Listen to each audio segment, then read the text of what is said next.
In Memory of W.B. Yeats, by W.H. Auden. He disappeared in the dead of winter. The brooks were frozen, the airports almost deserted, and snow disfigured the public statues. The mercury sank in the mouth of the dying day. What instruments we have agree the day of his death was a dark, cold day.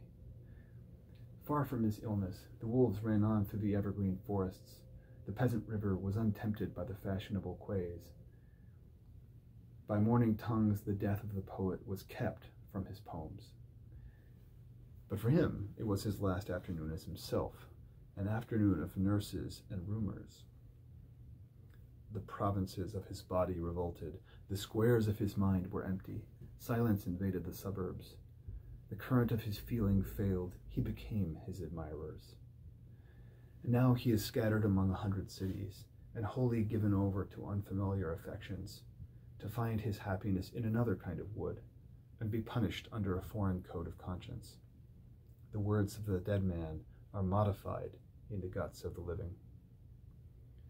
But in the importance and noise of tomorrow, when the brokers are roaring like beasts on the floor of the bourse, and the poor have the sufferings to which they are fairly accustomed, and each in the cell of himself is almost convinced of his freedom, a few thousand will think of this day as one thinks of a day when one did something slightly unusual. What instruments we have agree the day of his death was a dark, cold day.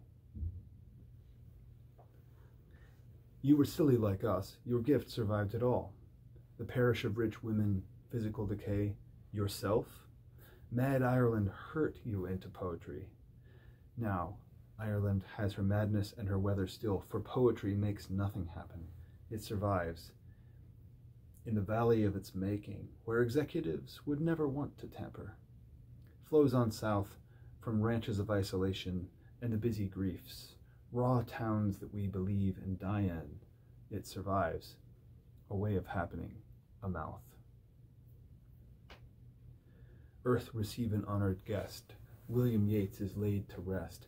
Let the Irish vessel lie, emptied of his poetry. In the nightmare of the dark, all the dogs of Europe bark, and the living nations wait, each sequestered in its hate. Intellectual disgrace stares from every human face, and the seas of pity lie locked and frozen in each eye. Follow, poet, follow right, to the bottom of the night. With your unconstraining voice, still persuade us to rejoice. With the farming of a verse, make a vineyard of the curse. Sing of human unsuccess in a rapture of distress. In the deserts of the heart, let the healing fountain start. In the prison of his days, teach the free man how to praise.